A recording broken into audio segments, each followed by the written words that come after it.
minha próxima escolha é um álbum também que saiu na época errada, coitado, né? Estou falando de um artista que estava numa grande banda, num grande momento e que de repente saiu do grupo. Até hoje não entendi direito porque saiu, as explicações para a saída dele não fizeram compreender direito, né? Talvez por divergências musicais ou não. O Joey Belladonna, que também tem na sua origem genética o sangue indígena, saiu do Anthrax, né? E lançou esse álbum em 95. Ele saiu em 93, se eu não me engano, né? E em 95 ele lança esse álbum Belladonna, seu próprio nome, né? O álbum passou totalmente desapercebido.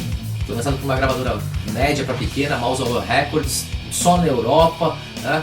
Mas é um álbum muito legal, né? É um álbum que tem algumas faixas... um pouco a pegada do Anthrax na altura, né? Então, engraçado porque assim, você imaginava, o Anthrax na altura tava misturando muita coisa.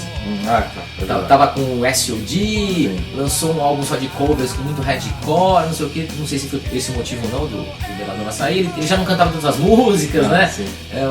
O Frank Bello cantava essas músicas mais hardcore. Mas esse álbum, por incrível que pareça, não é um heavy metal tradicional. Você imagina assim, ele saiu por causa disso, né? Porque ele queria continuar no tradicional. Não é. Esse é um disco que ele tem groove. Então é um disco que quando eu escutei até estranho. Falei assim, nossa, eu esperava que fosse o Anthrax continuasse, né? Com a voz, pelo menos o Anthrax, uma coisa tradicional. Mas não, os instrumentos, né? As faixas são, não vou falar alternativas, né? Mas é uma coisa diferente, bem diferente. E pelo menos tem duas faixas aqui bem legais, que é Rob You Blind, né? Muito interessante essa faixa, e a faixa Indian, né? O Belladonna sempre se apresentava com um boné escrito Indian, né? Com orgulho, né? E eles gravaram a música Indians, né? Então ele resolveu fazer essa música chamada Indian, Living, né? Do Home the Living. Então esse é um álbum aqui, depois desse álbum ele lançou mais 2 discos, né? E eu não acompanhei, não posso nem falar pra vocês o estilo, mas são álbuns que tem notas muito baixas por aí quando você olha naqueles reviews. Então você fala assim, não gosto de gastar meu dinheiro com um álbum que já tem uma nota muito baixa, tá? Mas esse álbum é legal, esse álbum é um álbum interessante, né? Não é um heavy metal tradicional, é aquele ritmo dos anos 90, um pouco mais moderno, um pouco uma puxada, um groove, né? Que começava um pouquinho em cima disso. E se você conseguir achar esse disco, né? Porque nunca foi lançado, nem sei se o será, já que o Belladonna voltou ao Anthrax, né? Mas tá aí, né? Você vê a capa dele já com o cocar também, assumindo as suas raízes indígenas. Bom, o meu próximo álbum é de uma banda da África do Sul, né? De Johannesburg. Esse álbum foi lançado em 93 e se chama Love Under Will, Tribe After Tribe, banda da África. E uma banda, não só pela capa, né, que vocês estão vendo, é uma banda que sempre fundiu rock pesado, ou rock alternativo na altura, anos 90, eles pegaram toda essa coisa do grunge, embora não seja uma banda considerada grunge, com sons tradicionais da música africana. Então tem muita percussão, eles fazem um blend assim, muito legal, meio hipnótico até. Eu gosto muito dessa banda. E a história interessante sobre essa banda, o vocalista, guitarrista, se chama Rob.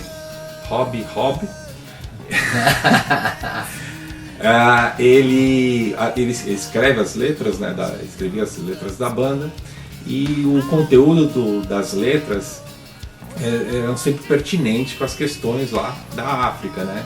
Então muitas delas eram de cunho anti-apartheid. E por causa dessas letras, o baixista da banda levou uma surra, ficou inclusive com a metade do rosto paralisado, com a paralisia facial, e quem bateu neles foram uns vigilantes lá que não permitiam essas ideias aí, não sei o que eles transmitiam através da música deles.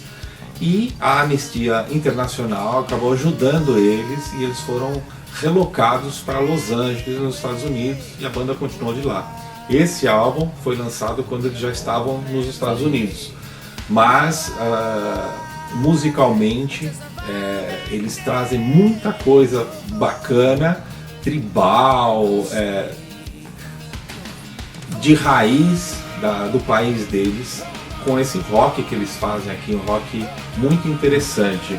A banda lançou alguns álbuns depois desse, eu sei que o Rob está envolvido em outros projetos, é um cara que continua ativo, mas esse disco, eu tenho um outro disco deles em CD, é a única banda que eu tenho da África do Sul que eu tenho CDs, mas uma banda legal. E eu estou falando isso também para fazer o gancho aqui. E você deve estar perguntando, todo mundo está perguntando, né? África tem metal? Como assim? África tem metal? Não só na África do Sul, mas existe metal no continente africano? A gente também teve essa questão. Existe, a gente andou pesquisando bastante e semana que vem, no próximo fim de semana, a gente vai estar publicando um podcast sobre o podcast do Atlas do Rock sobre o continente africano. Então a gente vai ter várias bandas de África, do continente, né? Radicadas lá realmente. Olha, confirmadaças, tem bandas de Zimbábue, do Togo e da África do Sul.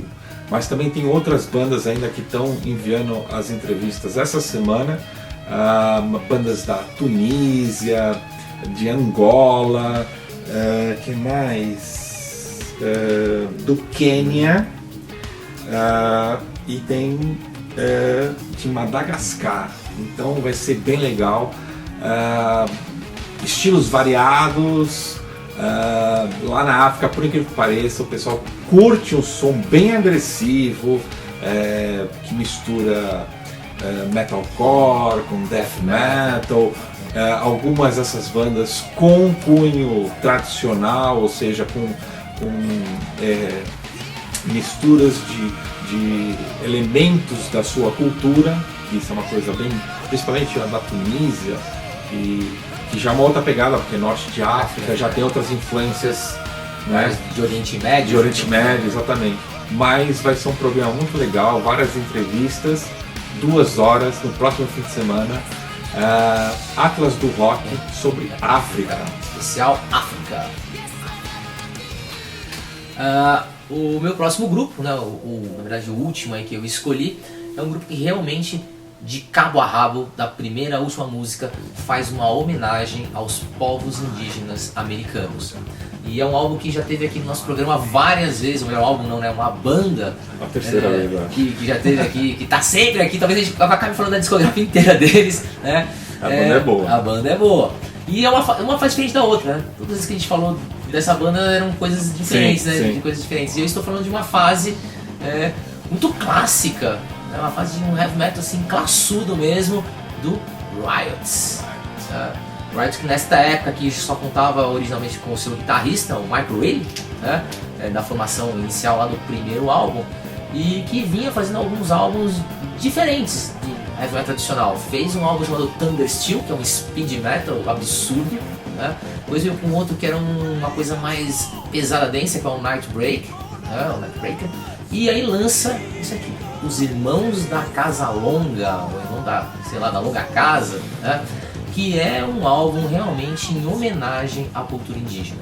Eles já abrem, né, com a faixa do filme O Último dos Moicanos, e fecham também com essa faixa, né, e todas as faixas contam alguma coisa sobre isso. Ou o povo indígena, ou a exploração do povo indígena. Tá? Por incrível que pareça, uma das que eu mais gostei aqui foi uma balada. Eu não gosto muito de balada, né, mas a faixa Santa Maria é uma balada daquelas que você para pra escutar. Normalmente quando eu estou escutando um álbum assim, escutar a balada se dá aquela... foi. E essa é o contrário. As outras músicas foram indo, de repente quando começa essa balada, e você para e fala assim, nossa, é muito diferente, é uma faixa muito legal. Essa minha edição aqui é uma edição especialíssima, por quê? Porque é uma edição dupla, que ela vem com um álbum ao vivo, Riot in Japan, da turnê do disco anterior, tá? Com um disco extra. Então tem aqui o álbum normal, tá? E aí tem aqui o álbum ao vivo. Deixa eu ver se eu consigo abrir aqui a caixinha. Eu consigo.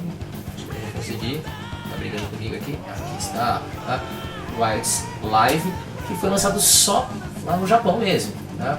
Essa versão é de uma gravadora que acho que não existe mais, tenho quase certeza que não existe mais, que é a Rising Sun Records, que é da Alemanha mesmo, que nos anos 90 lançou muitos álbuns. Esse álbum também é de 95, né? Um ano triste porque o heavy metal tradicional, vamos dizer assim, porque o grande imperava, ou bandas muito brutais, né? A gente já falou de death, black metal, e as bandas de tradicional mesmo, né? O heavy metal clássico, infelizmente estava embaixo, não eram muito divulgadas. Mas esse é um disco muito legal, um disco muito bom, né? Uma banda que vale a pena ser conhecida em qualquer uma dessas suas fases. Então tá aqui, né, o nome do álbum em inglês, né? The Brethren of the Long House, né? Os Irmãos da Casa Comprida, deve ser talvez aquela tenda, né? E você vê aqui na capa, né, um índio, né, olhando aí pro céu. Eu não gosto muito da roupa dele, parece um índio meio com roupa Nike, Adidas, assim. Acho que quando eles foram fazer a capa, para pegar lá os modelos, uma coisa assim, eu falei, a gente não tem roupa aí, né? Não sei. Depois o Gustavo talvez coloque a capa aí num detalhe melhor, mas parece que o cara tá com um tênis aqui, não é nem assim, uma alpargata indígena, não parece. Tem uma machadinha na mão dele, mas me parece uma machadinha viking, né? Acho que quando os caras. Essa é uma coisa, quando os caras vão compor uma capa, pô, vamos fazer um negócio bonitinho, não sei, eu achei. A roupa desse cara não parece ser um índio, tá? Mas o disco é muito bom. Bom, a gente já destacou os nossos 10 álbuns. Antes de terminar, a menção honrosa, eu trouxe aqui um álbum de uma banda nacional de hardcore, crossover, né? Eles têm bastante influência de thrash também. O álbum tá lacrado ainda, olha.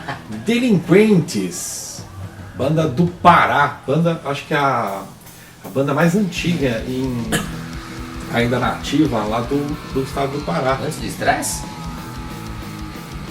O Olha, Stress do Pará. Eles têm 24, 25 anos. Acho que é mais o Stress é de... Bom, é do hardcore. Ah, do hardcore. Do hardcore. Então do hardcore. Pronto, não vamos brigar. Delinquentes, não fique bravo comigo, eu só lembrei que o Stress era uma banda lá do Pará também. E o álbum chama Indiocídio. Achei muito legal, aqui tem até um índio aqui com o cara aqui com uma cara não muitos amigos, né? Não deve estar muito feliz. E por que ele está lacrado? Eu tenho que contar, né? Eu rapidamente ganhei uma doação de um lote gigantesco de CDs e eu queria fazer aqui o agradecimento ao Alex. Inclusive ele também é músico, também é baterista, também toca numa banda de punk rock, ao Statues of Fire, e ele na altura ele trabalhou alguns anos numa casa de show como promotor dessa casa de show. Essa casa de show está fechando e eles tinham lá montes e montes de CDs que as bandas enviavam, né, para seleção de festivais que eles faziam, e ele acabou fazendo essa doação para o Metal Open Mind para mim, né? E eu agradeço aqui muito, e entre os muitos CDs ainda lacrados estavam esse aqui.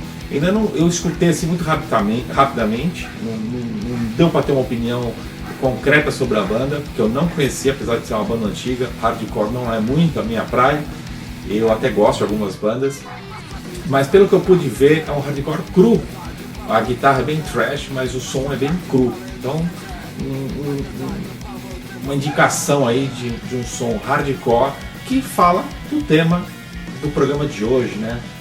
Da cultura indígena, tão ameaçada, tão maltratada. Lembrando que infelizmente lá no Pará é um dos estados onde a gente tem o menor respeito, não só pelos índios, né, mas pelas pessoas. A quantidade de pessoas que morrem em disputas de terra, né, é absurda. A gente escuta falar né, de vários casos lá no Pará mesmo, né, onde as pessoas não estão nem aí, já compram, né, alugam matadores de aluguel. Você está aqui no terreno, eu quero esse terreno, eu quero ser poceiro, eu quero ser grileiro. A gente sabe que o Pará ainda é um estado com o maior número de mortes, né, por disputa de terras, envolvendo não só os indígenas, mas uma série de outras pessoas, que às vezes tem lá sua fazenda, tem sua chácara, tem seu sítio, e os grandes poceiros se acham no direito de ainda tomar conta. Acho que eles ainda estão nesse período onde quem manda matar ou quem tem mais poder é dono das coisas, de uma forma violenta. Muito triste. Mas para terminar de uma forma positiva, antes da menção do Edilson, nesse lote vinham também vários CDs dessa banda aqui, que se chama Redenção Tribal. Então, como o nome está dentro do tema do programa, embora eu tenho certeza que a banda no metal, desse mais comercial, como Linkin Park, nessa pegada. É banda brasileira. Eu vou oferecer para quem comentar, mas tem que gravar um vídeo. Vasculha aí na sua coleção se você tem alguma coisa com tema indígena. Pode ser índio na capa, pode ser uma música que fala sobre o tema. Não precisa ser heavy metal também. Seja o que for. Se você tiver aí, grava um videozinho com o teu celular, não precisa ser nada assim com qualidade, né? Grava e coloca aqui o link embaixo. Eu vou oferecer 5 álbuns para quem, os 5 até 5 pessoas que colocarem seus vídeos aí pra gente ver, participando. Pode ser uma coisa curta. Ganha aqui, eu mando pra vocês esse álbum dessa banda, tá bom? Vocês me contam se vocês gostaram. Okay. E a minha menção honrosa, na verdade, foi uma coisa muito inesperada de uma banda que tinha no seu currículo um estilo muito bem definido. Você já sabia sempre o que ia escutar. O seu terceiro álbum foi inesperado por ter uma música de um lado inteiro. Então, um lado inteiro do disco, na época do vinil, era uma única música, né? E do lado B uma coisa rasgando, uma coisa assim extremamente agressiva. E de repente um single, chamado Manitou. Manitou em homenagem aos índios americanos. Essa faixa só saiu nesse single. E depois, muito tempo depois, eu não tinha acesso a esse single. Alguns amigos meus tinham esse single na falada daquele Shape. O Shape Disc, não era Shape mesmo, o Shape Disc é o formato da capa recortada. Mas era Picture. Era Picture Shape, esse álbum Manitou. E eu estou falando da banda Venom. Sim, o Venom, Black Metal, inventores praticamente do Black Metal. Ao lançar esse álbum aqui, A Tour with Satan, um dos singles desse disco, e o Venom tinha essa mania legal até, né? A música do single só tinha no single. Não é esse negócio, vou lançar o álbum, tem a música do álbum, vou lançar um single com a música do álbum e mais 2 ou 3. Não, só tinha lá, não tem esse negócio. Você queria escutar aquela música, tinha que comprar o single. Então o Venom é uma das bandas que mais se colecionam singles, ou se colecionava, até o relançamento em CDs. Esse aqui é um Slipcase, relançado, onde, nesse álbum, nessa versão do álbum, bonitinho copiando tudo como era a capa era maravilhosa, imita um livro mesmo. A gente tem como faixas bônus a faixa Manitou desse single. Então eu não tenho esse single originalmente, mas eu tenho a versão bônus, vem com uma série de faixas. Aliás, eu ouso dizer que os bônus são melhores do que o disco, do que esse álbum, o A Tour of Satan. Porque se você pegar as faixas bônus, Warheads, cadenciada, excelente. Lady Lust, rápida, excelente. Seven Gates of Hell, maravilhosa. Manitou, onde eles falam das tribos indígenas. E é interessante porque parece um ritual essa música. É um ritual, eles cantam, eles incorporam mesmo isso, A letra é interessante. E o Venom que falava de coisas só de black metal, falava de coisas satânicas. Então me surpreendeu e fica aqui a minha menção honrosa. Parabéns, Venom, saindo um pouco dos seus temas, embora até hoje a banda continue nesses temas. Mas acabaram de lançar um álbum novo, mas só tá o Cronos, nessa. Tem 2 encarnações dessa banda, tem o Venom Inc., que é com Mantas e com Abaddon, e tem o Venom, eles fizeram um split. Então tá aí, se você quiser conhecer esse single Manitou em versão física, compre o A Tour with Satan com as faixas bônus. É isso aí, gente. Nosso próximo programa. É verdade, nosso próximo programa a gente vai continuar com essa série de programas temáticos e vai ser sobre o tema guerra. Aliás, a gente já tinha falado que a gente ia fazer esse programa, mas como veio aqui o dia do internacional dos povos indígenas, a gente acabou trocando aqui, mas o próximo vai ser sobre o tema guerra. Batalhas, guerras, que infelizmente na história da humanidade sempre existiu, talvez sempre existirá, não sei. Ainda existem, ainda assolam, várias nações. Exatamente. Sejam conflitos internos ou mundiais, enfim. Civis, ou conflitos até que envolvam apenas uma coisa religiosa, nem disputa de território. Então a gente vai falar um pouquinho sobre isso, nós vamos conversar um pouquinho sobre isso, sobre essa temática programa. Guerra. Valeu.